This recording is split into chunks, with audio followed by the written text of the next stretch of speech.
Hello. Good morning. Ay, that was Saturday. Daming choices.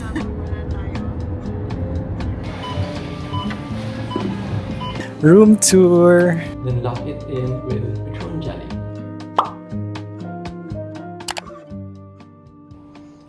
Good morning. So this is my first peek. This is my first peek outside.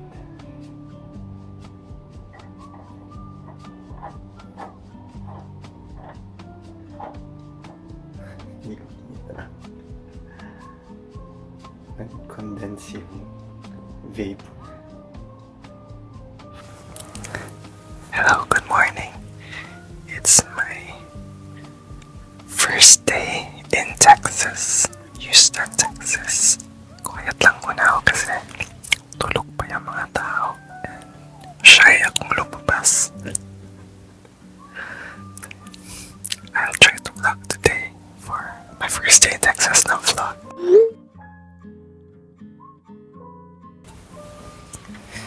So, nasa room pa rin ako hanggang ngayon kasi shy pa mi. Shy pa ako lumabas.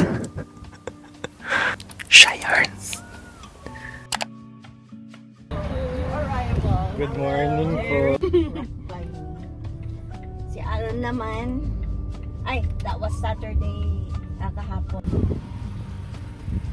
Hello, Les. Kuya Abe. Say hello. Hey! Church today! Sure. Tapos yung home goods, para rin siyang Marshalls din may-ari niya. Same lang din. Pero may mga bag, parang for the house. Ito yung handa na. Enjoy the women's. Hey! Bumili kami ng mga stuff. Here at Ross. Ay, gusto ko nito. Noodles. Avino na sobrang laki para mga 1 liter. 400 pesos.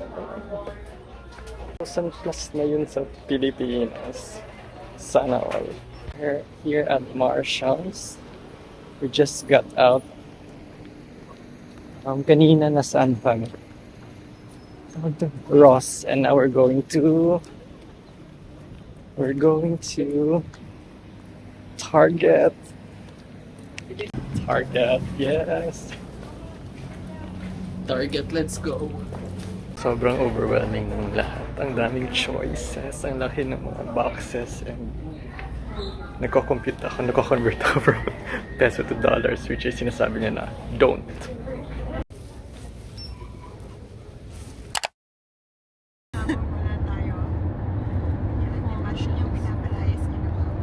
May concern kami talaga. Welcome to HEB, everyone. So HEB is a Texas-based grocery store chain.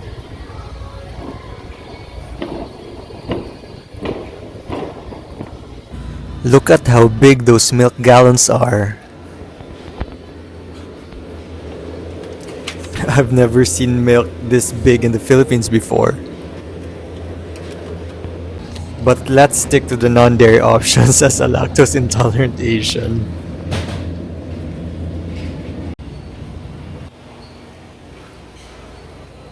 Actually, let's try the lactose-free options. I've never tried this before. This is too expensive in the Philippines. It's time to check out at the cashier. Bill reveal for a total of $70 plus. That's too expensive if I convert it to Philippine pesos.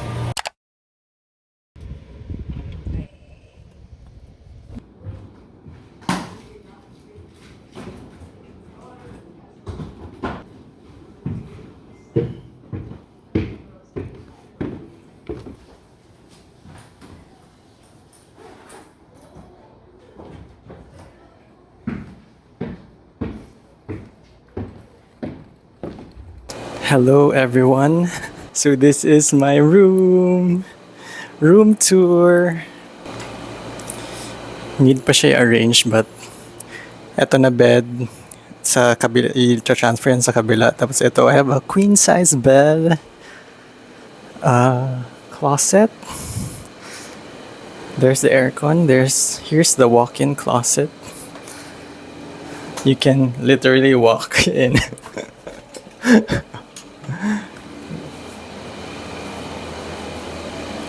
Mirror. Here's the bathroom. Whoa.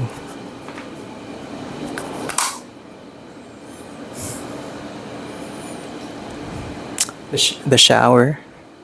And here's the other stuff. So yeah, that's it. Mag-arrange muna ako kasi medyo magulo pa siya. And we'll give an update pag okay na. Bye!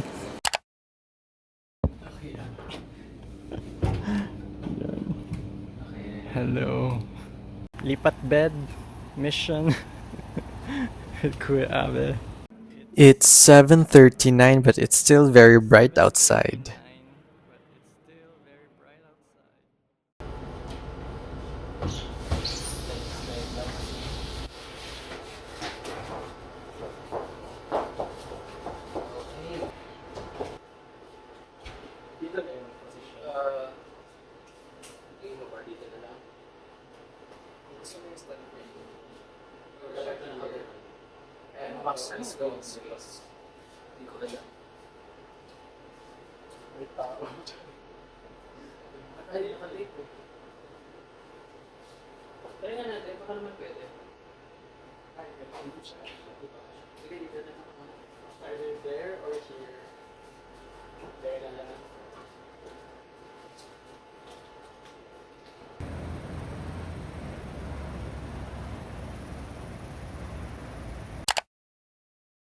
Hey y'all! Char!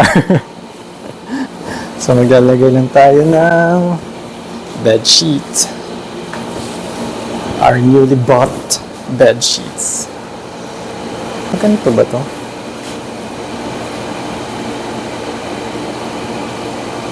Oh, pabaliktad pala siya.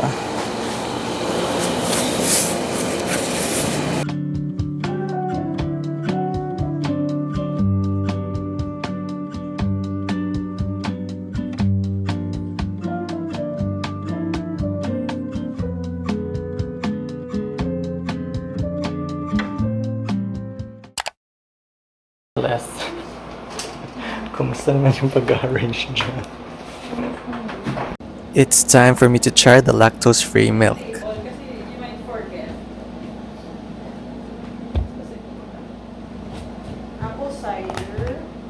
I wasn't able to record my first trip reaction, but it was really good.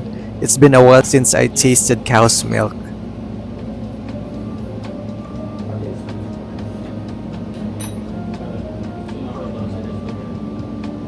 Tapos, pagdating sa lobby, hindi ka nakalagay. May meal prep. Si Kuya Abe. Ang ganda. Ilagay mo sa... Kuya, pwede mo ito ilagay sa yung Layout. This is my first meal prep. I'm eating vegetable salad and fruits tomorrow, and for lunch we'll be buying Chick-fil-A. Run, Kuya Abe, run. Ganito every night. Good night. Guys. So, kanina sa grocery, sa HEB, bumili ako ng Vaseline petroleum jelly kasi sobrang dry ng lips ko. Which started nung second flight from Taiwan to Houston, yung 14 hours. Parang sobrang dry ng air. Sobrang dry ng lips ko kahit na binabasa ko siya bago ko lagyan ng lip balm na Nivea. No, Vaseline din yun. Vaseline din yun na lip care with SPF 15. This is not sponsored. Pero nag-dry pa rin, so yung gagawin ko ngayon, binasa ko siya, lalagyan ko ng bland na moisturizer. So I have Cetaphil. Lagay lang ako ng konti kasi a little goes a long way. Yan lang yung lalagay ko. Lips. Then lock it in with petroleum jelly. Lagay ko ng generous amount. Cheap lang naman. So that's it. Leave mo lang overnight and hopefully sa morning better na siya. Then do it. Kung kaya mo everyday, go lang. Hydrated lips. So that's it for my day 1. It's currently 12:09. So dapat sabi ko, tulog ako ng mga 10. Yung goal ko is mga at least 10 makatulog na para iwas jet lag. Pero umabot ako ng midnight. Past midnight. So, masyado ako ang seryoso. Char. Marami din kasing ginawa. Like, nag-arrange na stuff, grocery. So, maraming activities. So, kaya hindi ako inantok. Kanina medyo around dinner time, medyo inantok na, medyo nag-blur na yung paningin ko sa... Hindi naman ako inantok, pero nag-blur na yung paningin ko. But now, after ko mag-shower, alive na ulit ako. Yeah, that's it, I think, for tonight. And see you in the next vlog. Thank you for watching. Better ata pag may ganitong light. See you next time.